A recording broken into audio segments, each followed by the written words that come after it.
Hello all, welcome to 75 cross 75, an exclusive holistic current affairs program targeting 2025 Civil Service Examination.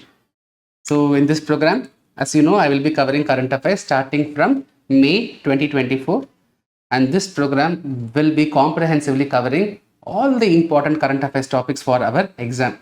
So for current affairs, you can bank on this program. So you can use all your precious time for covering your general studies optional. Current affairs, you can leave it to me. Right? So in today's class, we will be covering 8 topics plus 4 assignment topics. So what is the assignment topics? I will let you know at the end of this session. We will start with the first topic for the class number 1 of 75 cross 75 2025 edition.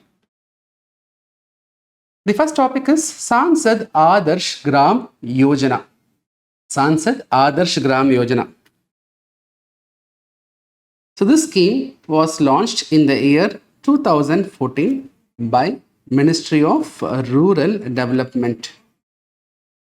Idea of the scheme is very simple. A member of parliament, be it a Rajya Sabha MP or Lok Sabha MP, a member of parliament, be it a Lok Sabha MP or Rajya Sabha MP, should adopt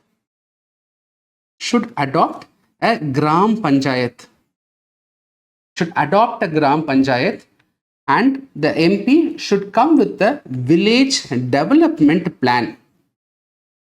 The village development plan will be useful for achieving a holistic progress. To achieve a holistic progress in developing the quality of life, and standard of living of the people in that Gram Panchayat. So very simple. A member of parliament is going to adopt a Gram Panchayat and come with a village development plan, and that plan aims to achieve a holistic progress which delivers quality of life and standard of living for the people in that Gram Panchayat. Now, the MP, while developing that village development plan, should take the inputs of the local communities. So, the plan should be demand driven. So, I am the MP, I choose a Gram Panchayat. I will ask my people that tell me what is the need for you. Understanding their demand, I will be coming up with a village development plan. It will be demand driven plan. And while developing this plan, I will make use of various scientific tools available. So with the help of scientific tools and understanding the demand of the locals, the MP, okay, in my case, I am the MP in our example. So assume myself as an MP. So I will be developing a village development plan by taking the inputs. And my plan will help in delivering a holistic progress. All right. Now, there are some conditions in this adoption. When an MP adopts a Gram Panchayat, there are some conditions. What conditions? Condition number 1. If the MP is selecting a Gram Panchayat from a plain area, from plains, okay. So if the Gram Panchayat is in plains region, then the Gram Panchayat should have a minimum population of 3,000 to 5,000. If the Gram Panchayat is in a hilly region or in a tribal region or some inaccessible region, then in that case the Gram Panchayat should have a population of between 1,000 to 3,000. So population is one criteria while selecting the Gram Panchayat. The next condition is the Gram Panchayat should not be the home Gram Panchayat of the MP. So I am the MP. When I choose Gram Panchayat, that should not be my home Gram Panchayat. That should not be my home Gram Panchayat, or that should not be the home Gram Panchayat of my spouse. So for example, I am from Trichy. So in Trichy, I'm Trichy MP, okay? Assume. So when I choose a Gram Panchayat from Trichy, that Gram Panchayat should not be my home Gram Panchayat. It should be my own village. Similarly, the Gram Panchayat which I choose should not be the home village of my wife. Okay, so keep that in mind. The MP should not choose their own home Gram Panchayat. Okay. Now, this is another condition. This is condition number 1. This is the home is condition number 2. Another aspect here, what you should know is If you are a Lok Sabha MP, then you should be choosing the Gram Panchayat from your own constituency. I am Trichy MP or I am Chennai MP or some other MP, okay? Kanjipuram MP or Delhi MP, Mumbai MP, whatever MP you want. I have to choose. If I'm a Lok Sabha MP, I have to choose the Gram Panchayat from my own constituency. If I am a Rajya Sabha MP, I have to choose the Gram Panchayat from my state. Okay, if I am Lok Sabha MP, I have to choose Gram Panchayat from my own constituency. If I am a Rajya Sabha MP, I will be representing a state, right? I have to choose the Gram Panchayat representing, from my state. That is from the state where I got elected. Okay. Now you may have another question. Sir, I am a Lok Sabha MP only, but I am from Chennai, I am from Mumbai, I am from Delhi. My constituency is Chennai. My constituency is a city, urban constituency. In that case, there will be no Gram Panchayat. So assume that Guna is South Chennai MP. Guna is a South Chennai MP. I want to choose a Gram Panchayat. There is no Gram Panchayat only because it's an urban constituency. In that case, what the MP has to do is, the MP has to choose a Gram Panchayat from the neighboring rural constituency. So I am a South Chennai MP, so what I will do, the neighboring constituency is Kanjipuram constituency, Tiruvallur constituency. I will be selecting a Gram Panchayat from my neighboring constituency. Okay, but the point is, every Lok Sabha MP and Rajya Sabha MP should be adopting a Gram Panchayat. Clear?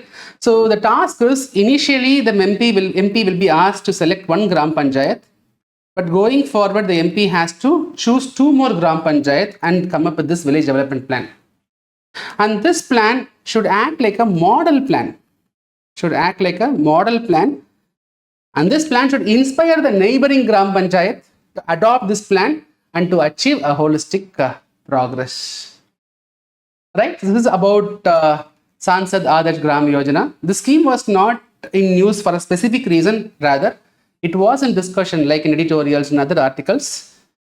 The scheme was in discussion, right? That's why I thought of discussing this scheme. It's a part of today's class, right? The slides will be given to you, so you can download that. So everything, whatever I have discussed, I have given here. So some static suggestion to do.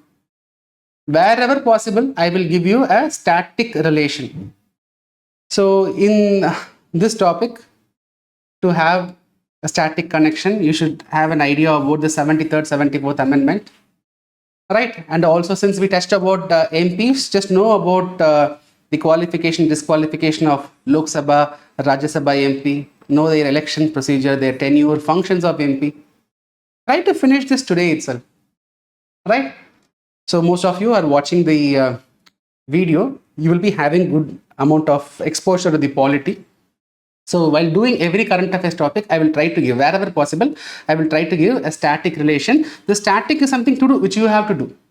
Okay, so we will be covering around 1000 topics, but when you take into account of all the static connections, the number of topics will expand. So through current affairs only, we can cover most of the static. So it will be very, very effective. So follow this to do. Okay, that is very important. Right? So for every topic, I will give you a practice MCQ that will be given in the later part. So once you finish the video, you can access those MCQs. So let's move on to the topic number 2, that is PM Adarsh Gram Yojana. Pradhan Mantri Adarsh Gram Yojana. See, the previous topic was Pradhan Mantri Sansad Adarsh Gram Yojana, but look at this topic. This topic is called as Pradhan Mantri Adarsh Gram Yojana. Sansad is missing, so don't get confused. Since it can create confusion, I thought of explaining this scheme also parallelly here as the second topic.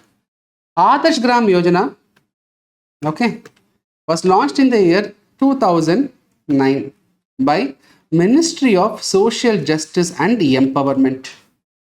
The idea of the scheme is to select those villages where there are more than 50% of scheduled caste population. So those village with more than 50% scheduled caste population will be selected, and that village will be holistically developed. That is the idea of this Adarsh Gram Yojana. However, this condition of 50% got reduced to 40% to benefit maximum scheduled caste populated villages. I hope you are able to understand. In a village, if there are 100 people, if that village has more than 40 scheduled caste population, then that village is eligible for this Adarsh Gram Yojana. Originally it was 50%, now it is being reduced to 40%. A village with 40% of scheduled caste population will be selected for this Adarsh Gram Yojana. So through this program, we are trying to holistically develop those villages, scheduled caste majority populated villages. We are trying to develop holistically. How this is going to happen? How this development is going to happen? This development will be achieved by converging schemes with the help of convergence,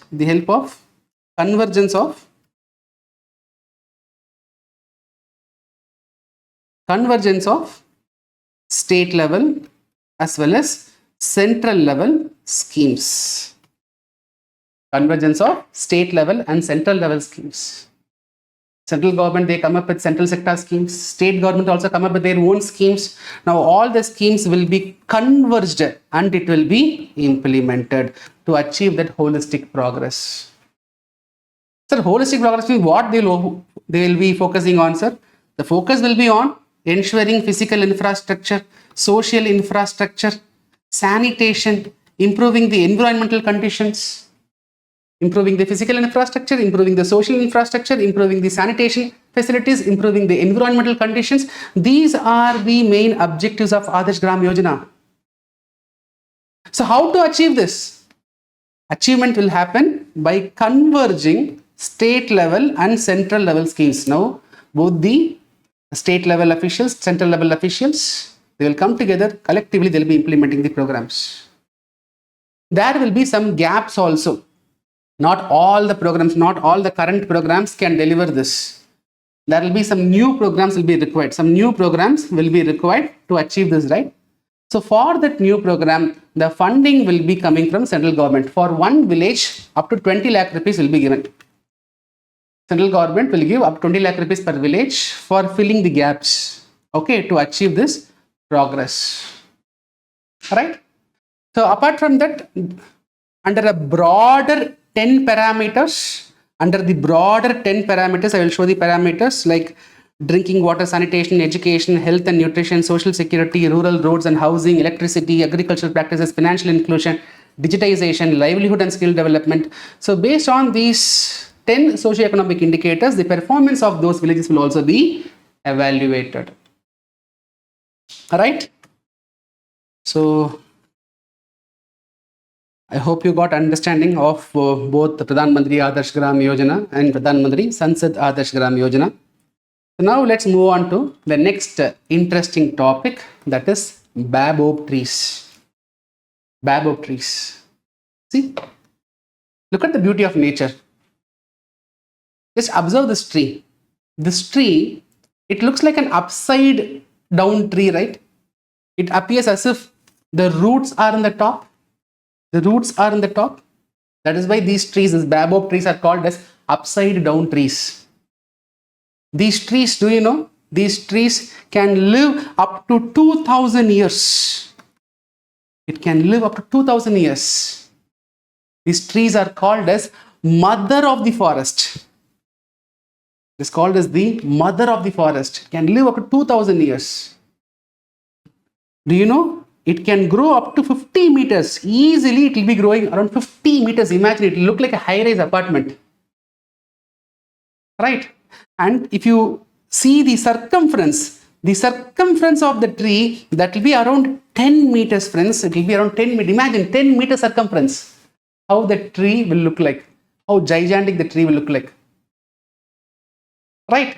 So inside this trunk, okay, you will have a lot of empty space which acts like a water storage. It acts like a water storage. So Okay, I'll draw like this. I hope it is clear. Right? So inside this, it is going to store a lot of water. So in African desertic region, you will find these kind of trees.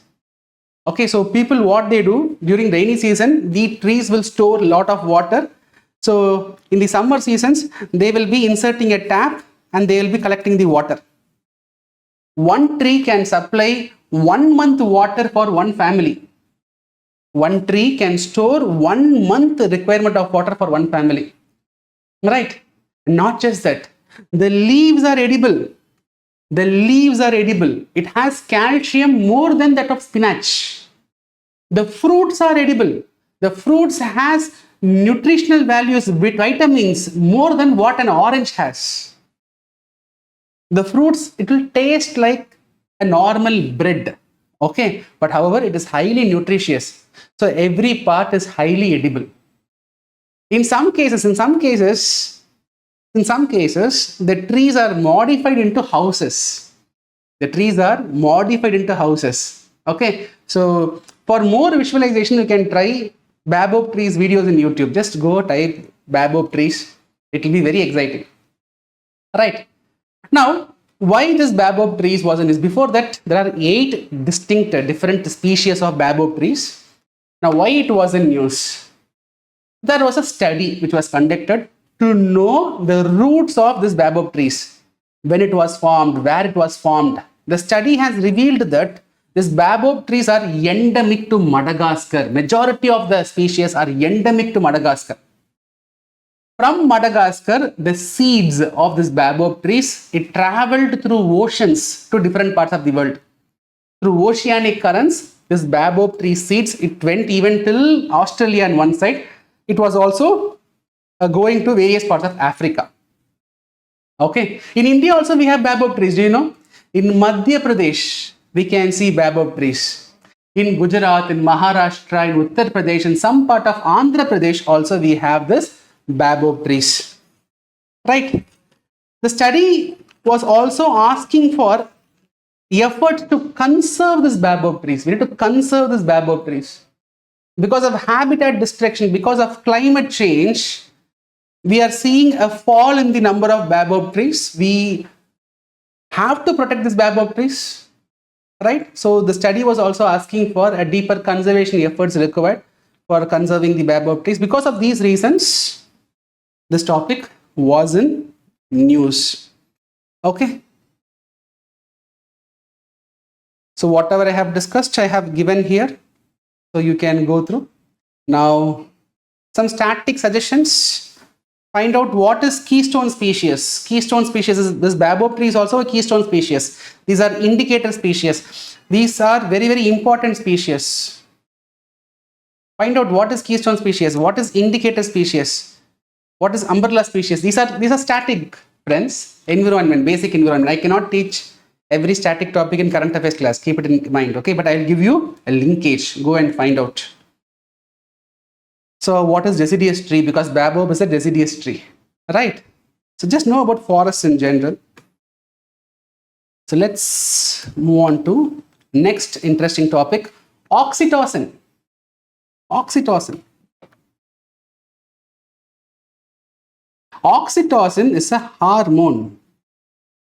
Now first we have to understand what is an hormone. Hormone is a chemical.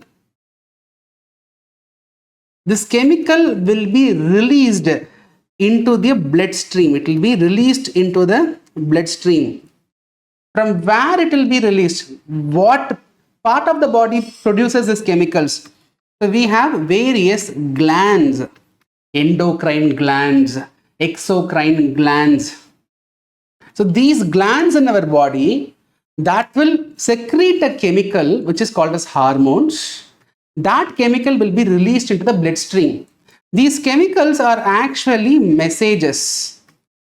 So certain glands in our body releases these chemicals. These chemicals are nothing but messages. These chemicals are released into the bloodstream and that chemicals will reach a specific organ. It will be reaching a specific organ. It will instruct the organ. It will instruct the organ to to perform a particular function. So hormones are chemicals released by certain glands which are released into the bloodstream, and that chemicals will be carrying messages. That messages will reach a particular organ and it will instruct the organ to perform certain functions. Now coming to oxytocin. Oxytocin are secreted by hypothalamus. So we have hypothalamus in the brain which will produce this oxytocin, but it is released into the bloodstream by pituitary gland. Remember, oxytocin is produced by hypothalamus, but it is released into the blood by pituitary gland. Right? Now you might ask, what is the instruction which the chemical... I'm sorry. So what is the instruction which this chemical is going to carry? So this oxytocin will be instructing the uterus during the childbirth. The uterus need to be contracted and expanded. Uterine contraction. During the delivery of baby, the uterus has to be contracted. So this oxytocin will send that message to the uterus to contract. Right? So this plays a crucial role in uterine contraction. And not just that, after the birth of the baby, this oxytocin will induce the lactation. The mother should start feeding the baby, right? So this oxytocin will instruct the mother for secreting lactation milk. Okay, so this oxytocin plays a crucial role in uterine contraction and plays a crucial role in lactation.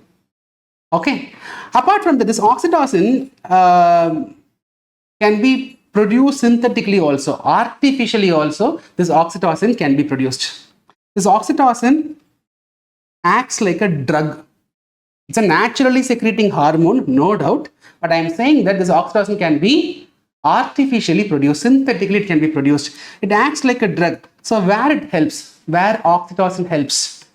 This oxytocin helps in preventing excess of bleeding during the delivery of baby. There can be excessive bleeding. To prevent that excessive bleeding, this oxytocin can be given. So it's a life-saving drug. And not just that, to speed up the delivery of placenta. I hope you all know what is placenta. Placenta is a temporary organ which will be formed during the child growing, during the pregnancy and the child growing process. So the placenta is a temporary organ which will be connecting the mother and the baby inside the womb. So all the nutritious food will be traveling from mother to baby through the placenta. The baby's excretion also will be traveling through the placenta. So placenta is a temporary organ. Once the baby is delivered, the placenta should also be delivered. Sometimes there can be a delay in the delivery or release of placenta. This oxytocin will help in speeding up of delivery of placenta also. Right? This oxytocin is also called as love hormone. Right? So let's say you are meeting your friends after so many years, you are excited, you go, you meet, you hug them, you feel some sort of happiness, you feel a different kind of emotions, all because of oxytocin. Whenever you feel that kind of love, then you just say to yourself, it is nothing but oxytocin. Right? It is also called as love hormone. Having said everything, this oxytocin is also being misused extensively. How? So I said this oxytocin will induce lactation. So this oxytocin is given to cow in excess to force the cow to produce more milk. That is not good for the cattle. That is not good for the cow. A study is saying that when you give more oxytocin to a cow and make the cow to produce milk, that milk contains more chemicals. That milk, particularly when men consume, when boys consume, that oxytocin filled milk can even create infertility among the men. Right? So oxytocin is being administered to cow in excess to produce more milk. That milk, if you are going to drink, then for men it can even cause infertility problems. Not just that, in many occasions, for early ripening of fruits and vegetables, right? And also to make the fruits and vegetables to grow faster, oxytocin is being administered, right?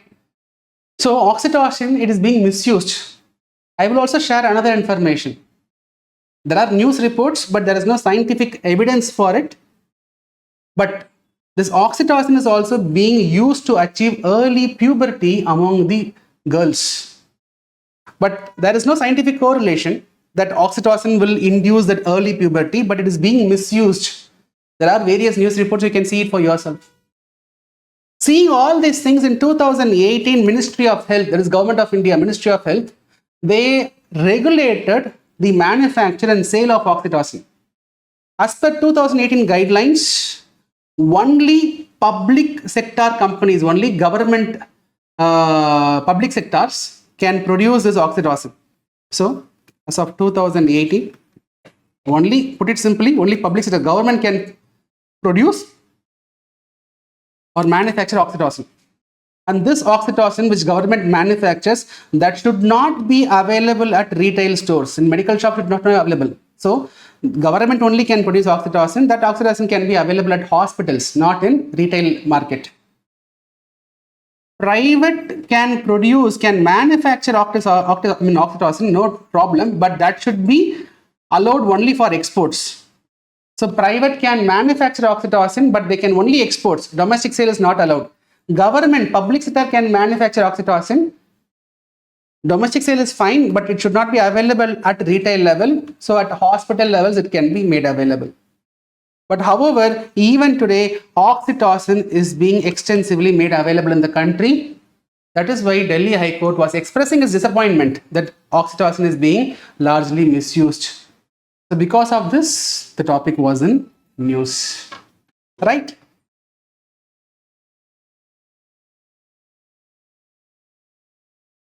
So whatever I have discussed, I have given here. Some static suggestion, just know about what are the other hormones secreted by the pituitary gland and their functions, because once UPSC has asked based on these type of questions, just know and just find out what is this endocrine and exocrine glands, because these glands, they secrete hormones. So know about what is this endocrine, what is this exocrine glands. Okay, right? I will move on to the next topic. But before that, see, there is a PYQ. There's a PYQ. There's a question regarding oxytocin in 2001. This is just for your reference. Okay, so wherever possible, if there is some PYQ connection, I will give it here itself. Okay, so we are doing a topic. If at all a PYQ was asked, I will share it immediately for your reference. So please go through. So know about other substances also. The next topic is exoplanets. Exoplanet. So what is a planet? Planet is an astronomical, big, rounded astronomical body which usually comes around a star. It usually comes around a star. Right? So our star is, we refer it as Sun. The planets coming around the Sun is Mercury, Venus, Earth, etc. So when we say planets, we refer to those astronomical objects coming around our Sun. We refer it as planets. So Mercury, Venus, Earth, everything are planets. Now what is exoplanet? Exoplanet are planets which will come around other stars. So Sun is one of the stars. There are millions of stars, right? So there are planets which will be coming around other stars. That is referred as exoplanet, right? So since 1990s, we started discovering exoplanets. In 1990s, we were following a methodology. So what we were doing in 1990s is, we will find out wobbling stars. We will find out wobbling stars. See, the problem in finding exoplanet is, in front of a star, these planets will be very small. So the brightness of the star will be masking, the glare of the star will be masking the small planets. So it will be difficult for us to study the exoplanets. So the methodology which we are using was identifying wobbling stars. Just imagine, now there is a star here, there is a star. There is a star, imagine, some at distance there is some star. Now there are some planets which is coming around the star. So let us say there is one planet like Earth, there is one planet which will be coming around the star. There will be many such planets. There will be many such planets which will be coming around in different orbits. In different orbits it will be coming around. Yes or no? In another orbit there will be another planet which will be coming around the star. So now imagine, please imagine, I'm taking a star. This is a star. Now there is a planet. Imagine this orbit. There is a planet which is at this point. It is at this point. There's a planet at this point. Now there is another orbit. There is a planet at this point. Now there is another orbit. There is a planet which is at this point. Okay, now forget about the orbits. I'm drawing this again. Star, forget about the orbits. We will take only the planets. This planet is somewhere here. Now this green planet is somewhere here.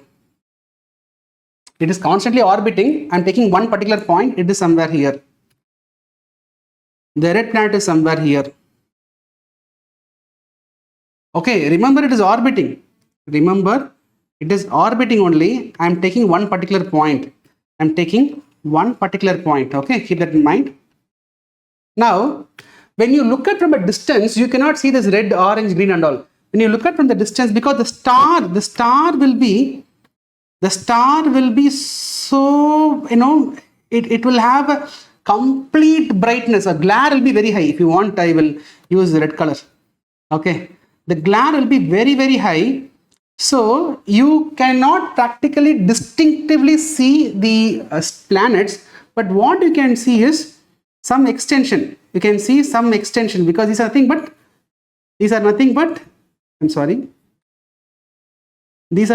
the planets. It's nothing but the planets. The actual star is the inside black circle, but these are some planets. When it crosses the borders, it will appear that the star is wobbling. Are you able to imagine? So sometimes it can wobble like this. Sometimes it can wobble like this. It all depends upon the planetary positions.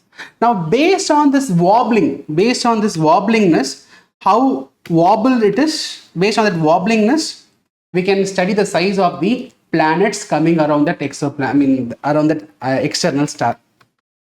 Okay, so this methodology can be useful only to study bigger sized planet like Jupiter. Okay, so only like Jupiter like the planet, when it comes to the border, then only you will see that significant change, significant wobbling effect you can see. Earth like small planet comes in the border, we cannot distinctively identify. So this wobbling stars methodology can be useful to identify only the bigger sized exoplanet. But however, in 2009, NASA sent a Kepler mission, sent a spacecraft. That mission name is Kepler mission. The Kepler mission was using a new method called as transit method. Transit method to study this exoplanets. So what is this transit method?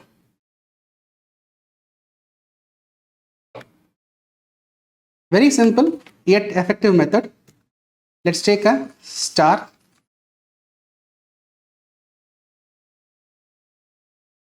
Let's take a star. Okay, now assume a planet is orbiting around the star. A planet is orbiting around the star. The star is somewhere here. Okay, so let me remove the orbit. The star is somewhere here. So remember, it is orbiting. It is orbiting. It will keep moving. It will keep moving. Okay, so I am taking one position. Now, when you see the star at a distance, at all these regions, you will find very big brightness. But at this region alone, the brightness will be less. Are you able to understand? So, if I am the star, imagine I am the star. I am the star. This remote is the planet. So, if the planet is moving around the star, right, everywhere you will have huge, very big brightness. But when this planet moves, at this region, some amount of brightness is blocked. Some amount of brightness is blocked. So when you study the star, everywhere you will find good amount of brightness, but nearing this planet, the brightness will come down. By studying the variation in the brightness, you can study about the exoplanets. This is called as transit method used by Kepler mission. However, Kepler mission from 2018, it is not contributing anything much, though it is stable. The spacecraft is stable, but it is not contributing much. Anyhow, today we have so many advanced telescopes like James Webb Space Telescope, which is helping us directly to find out the distant objects like exoplanets. So no problem. But anyhow, just I'm explaining about the chronology in the development of studying the exoplanets. So why it was in news? So recently, a new exoplanet was discovered by a team of international scientists. A name was given, but you need not remember the exoplanet name and all, not required. You just understand the basics. Particularly when we discuss about space related topics, basics is very, very important, because basics is what UPSC is more focusing on. Okay, so wherever required, I will discuss the basic topics as well, don't worry. The next topic is Pulicat Lake. Pulicat Lake, see, Pulicat Lake is located between Andhra Pradesh and Tamil Nadu. Majority of the lake, more than 90%, is with Andhra Pradesh only. Only a small portion you will find in the Tamil Nadu region. However, only Andhra Pradesh and Tamil Nadu is sharing this Pulicat Lake. This Pulicat Lake is the second largest brackish water lake in the country. Second largest brackish. Brackish means it is neither too salty like sea water or neither too fresh like a river water. Okay, in the middle. It is a second largest brackish water lake. Right? Chilka is the first largest. Pulicat is the, Chilka in Odisha is the first largest. Pulicat is the second largest. It is also the second largest lagoon. Second largest lagoon. Lagoon means what? Lagoon means a small water body separated from a big water body through a natural barrier. This is a sea. This is a lake. Okay. Now, there's a natural body. There's a small piece of land. Some land is there. A small piece of narrow strip of land. A natural barrier separating a small water body from a bigger water body, or small brackish water body from bigger water body, that is called as lagoon. So this is the second largest lagoon in the country, which is the natural barrier which separates the Pulicat Lake from Bay of Bengal. It is the Sriharikota. Sriharikota, it is also known for what? It is where we have the home of Satish Dhawan Space Center. Okay. Other interesting information about Pulicat Lake is three important rivers: Swarnamukhi, River Kalangi, River Arani, that drains into this Pulicat Lake. This Pulicat Lake is an ecotone. It is an ecotone. So what is ecotone? So these are transitionary zones between many ecosystems. So let us say we have a land ecosystem. Now here we have an aquatic ecosystem. So in between, you will have the features of land, you will have the features of water ecosystem as well. This is a transitionary zone that is called as ecotone. Pulicat Lake is an ecotone. In this ecotone, you will have very good biodiversity. You will have excellent species. So in Pulicat Lake also, you will see good number of species. The Pulicat Lake is also known for shrimps.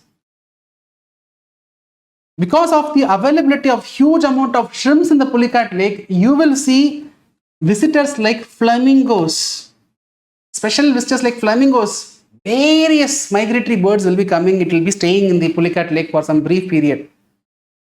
Right? That is why Pulicat Lake is having a huge tourism potential. So we have a Pulicat bird sanctuary also. The Pulicat Lake, we have a Pulicat bird sanctuary. In Andhra Pradesh, first week of January, Flamingo Festival will be conducted. So huge tourism potential also for us. Home for a lot of migratory species. Right? Rich in biodiversity. So significant, right? So you will have a lot of threats also.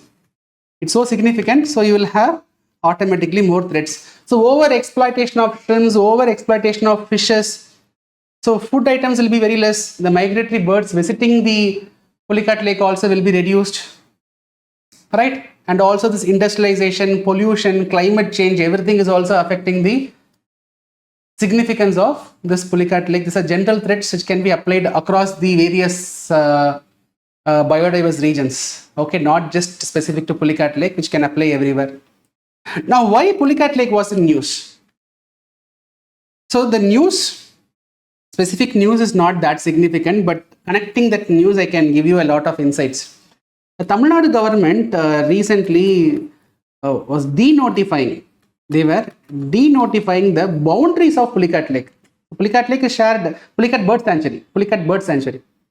Okay, so Tamil Nadu government, the Pulicat Bird Sanctuary in the Tamil Nadu side, okay, Tamil Nadu government was denotifying the boundaries. It was reducing the boundaries. But the question is, this is not the significant aspect.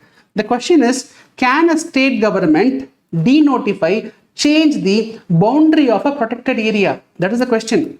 If they can, what is the procedure?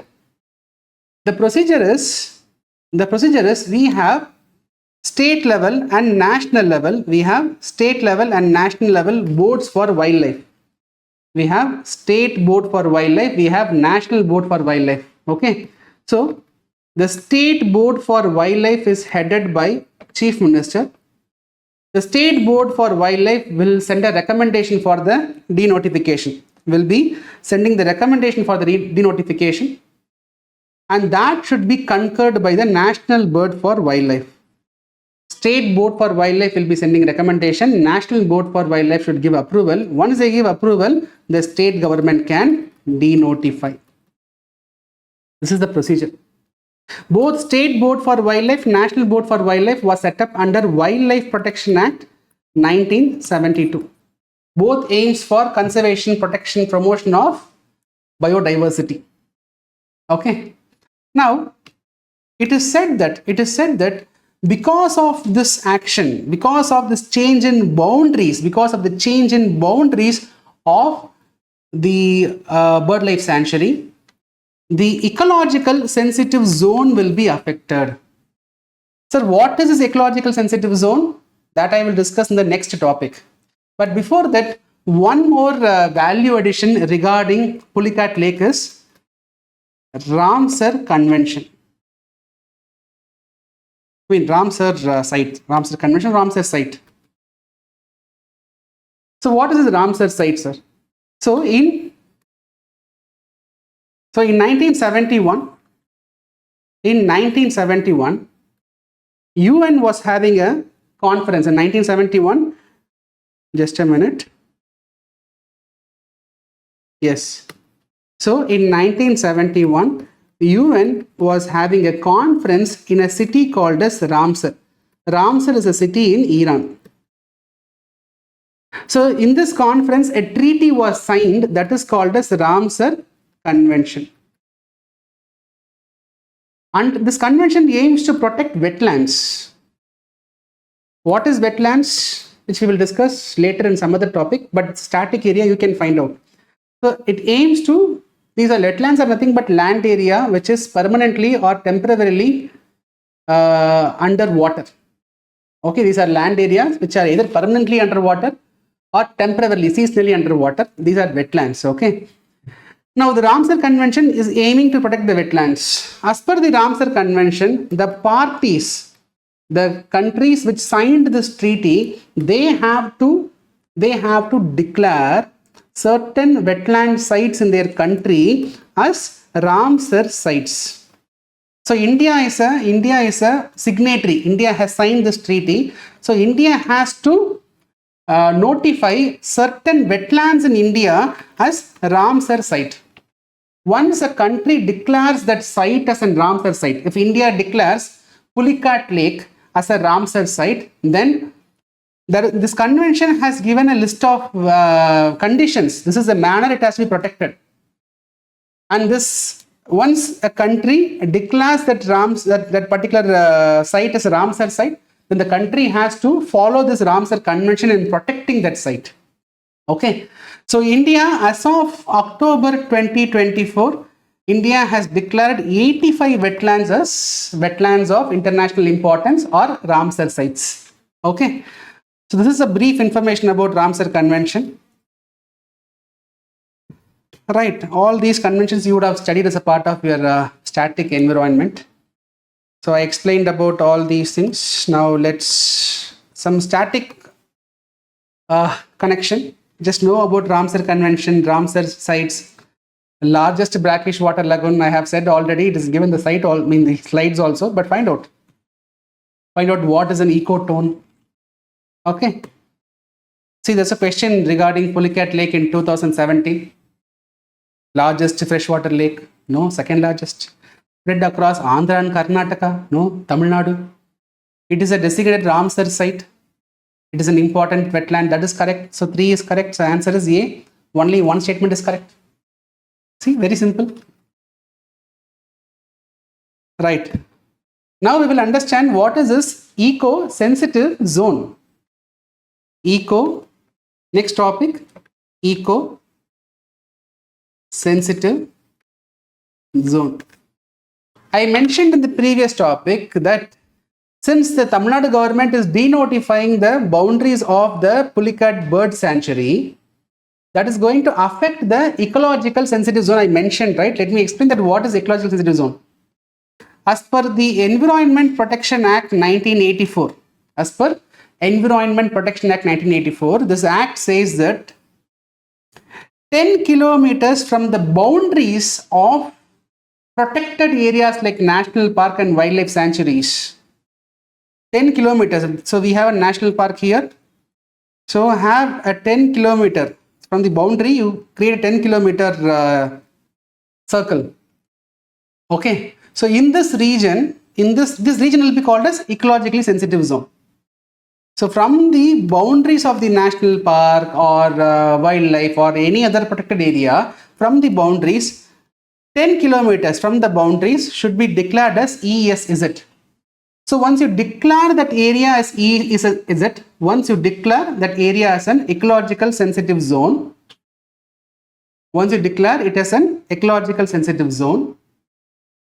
then in that area, certain activities are permitted.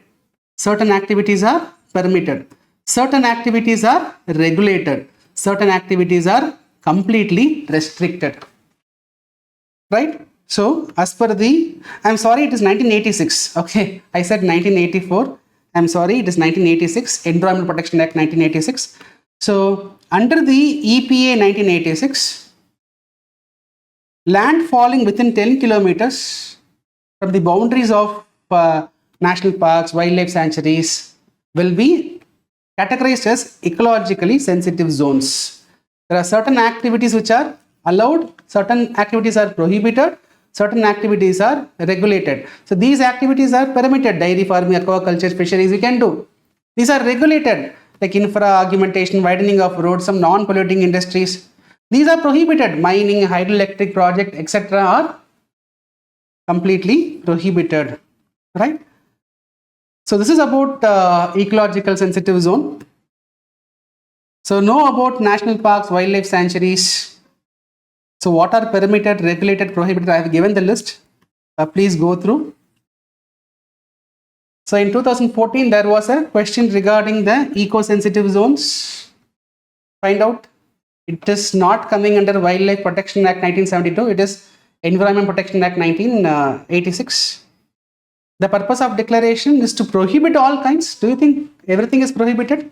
Definitely no. That is why answer is Delhi, neither one nor two. A 2014 previous year question.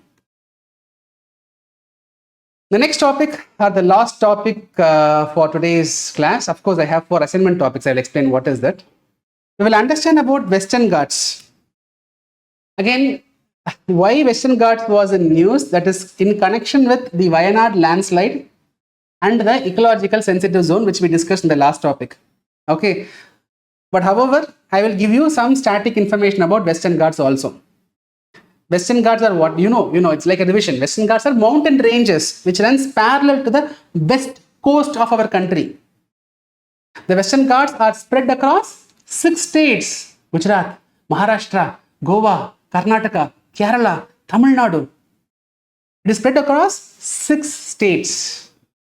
The Western Ghats occupy only 6% of India's land area, but it is home to 30% of species in India. Very, very important. It is a biodiversity hotspot. You have various unique ecosystems. Like Western Ghats, we also have Eastern Ghats, but Eastern Ghats, they also run parallel to east coast of India, but it is not continuous. It is not such rich like Western Ghats. And Western Ghats and Eastern Ghats, they also meet where it meets. It meets in Nilgiris mountain ranges. Okay. But anyhow, we will restrict our discussion with Western Ghats. You go and study about various mountain systems in the country. So, Western Ghats are spread across 6 states, right? So, Western Ghats, they are known for its unique ecosystems. You have various unique ecosystems. Western Ghats is also called as Sayadri. This Western Ghats, it is known for a lot of endemic species. Important rivers like Periyar, Bharatpuzha, Kaveri, Krishna, Godavari, all these rivers, they originate from this Western Ghats. Okay. Anaimudi peak is the highest peak of this Western Ghats, which is in Kerala.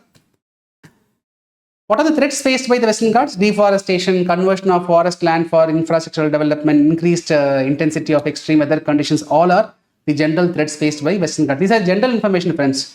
The actual news is connected with eco-sensitive zone and Wayanad landslide. So after the Wayanad landslide, the Ministry of Environment, they came with a draft notification. They came with a draft notification to declare 55,000 square kilometers of Western Ghats as ecological sensitive zone. 55,000 plus square kilometers of Western Ghats means more than 35% of Western Ghats will be declared as eco-sensitive zone. So when you declare an area as eco-sensitive zone, then a lot of activities will not be permitted. The Wayanad landslide, it is not a natural disaster. It is not a natural, it is a man-made disaster. Right? So, Ministry of Environment came with a draft notification that we will declare more than 55,000 square kilometers of Western Ghats as ecological sensitive zone. However, the 6 states, they are refusing, because if it is declared, a lot of economic activity will be compromised. So because of this topic was in news. But here I would like to provide some more value addition. I want you to know about 2 important committees. Number 1 is Gadgil Committee. Gadgil Madhav Committee. So this Gadgil Committee was set up in the year 2010 to study about protecting Western Ghats. We will not discuss in detail about this committee. That is not our scope right now. Gadgil Committee, you know what they said? They said declare the entire Western Ghats as ecologically sensitive zone. Declare entire Western Ghats as ecologically sensitive zone. It was not accepted. So in 2012, another committee was appointed, that is called as Kasturi Rangan Committee, to review the Gadgil Committee's recommendation. And Kasturi Rangan Committee said declare 60,000 square kilometers of Western Ghats, that will be around 37% of Western Ghats, declare it as ecologically sensitive zone. In 2012, Kasturi Rangan Committee was suggesting that keep these 2 committees in mind, in mains you can use it. So deriving clues from these committees only. Now the central government is asking for a declaration of 55,000 square kilometers of Western Ghats as ecologically sensitive zone. Okay. Right. Briefly about Kasturi Rangan committee, about the Guard report, about their comparison also I have given here. You can go through. Western Ghats are so significant, friends. Almost 8 previous year questions were asked, PYQs were asked. I will show those PYQs. Some static suggestion, go and know about mountain ranges in India and their location, their extension, important peaks, etc. Compare Western Ghats and Eastern Ghats, find out the west and east flowing rivers. What is biodiversity hotspot? Find out. Okay, so these are some homework which I am giving it to you. So PYQs I have given, you can go through, see how many PYQs regarding from 1996 and 1997 PYQ I have given, 2005 PYQ, you can pass and you can make a note. Okay, in 2008 we have a PYQ, 2010 we have a PYQ. See, these are static related PYQs. I'm sharing it here. Okay, so please go through it. Please go through it wherever, if you are not aware of certain things. So you are not aware of biodiversity hotspot. What is biodiversity hotspot? Please go and learn. While solving this PYQ, please learn. That is what is more important. Just merely knowing the answer is not going to help you. When you solve a question, when you come across something new which you are not aware, please go and revise it. Go and revise it. So all the PYQs I have given here, you can go through. Okay, all these slides will be available, so you need not worry at all. Assignment topics. So what is assignment topics? So every class I will try to give you around 4 topics. Okay. I will give you a brief. These are small topics. That means these topics which you can know on your own by reading. I'll give you the content. By reading, you will understand on your own. I'll give you a brief introduction about this topic. So indicator species means what? Presence of these species will provide information about environmental changes. Gangetic dolphin, if it is present in water, it means the river is not polluted. It is an indicator species. So assignment topics also you can download. I will give you more information. I'm giving you a 2-line information here. You can download the assignment topics, where I will be giving more information. This you can read on your own. Nothing much to explain in detail. Okay. Hurler syndrome. So it is a situation where among the children in their cells, right, in the body cells of the children, more complex sugars will be accumulated. So abnormal accumulation of sugars in the cells of the children is called as Hurler syndrome.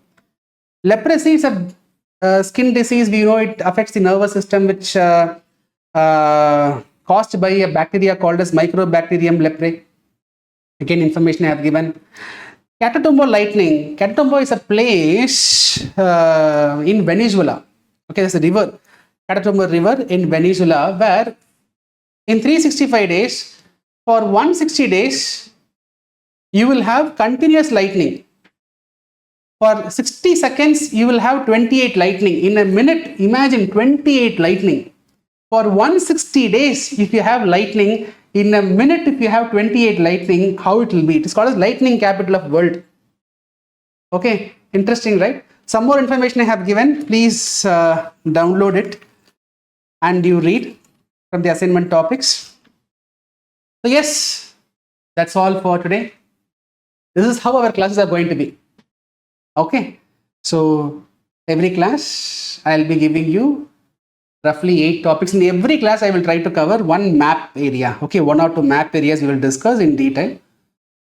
So 8 topics plus 4 assignment topics. Around 12 topics we have covered in the first class. So in 75 classes I'll be going in this space. Sometimes I will cover more topics also if required. Economic survey, budget in detail we will understand. Whenever I come across economy topic, economic current affair topic, I will discuss the static part in detail also. Wherever possible, extensively, I will load my content with PYQs. Practice MCQs are also given. You can take that test. So I hope the session was useful. I will see you with another class number 2. Till then, bye. Take care. You can always reach me for your doubts. Take care. Bye.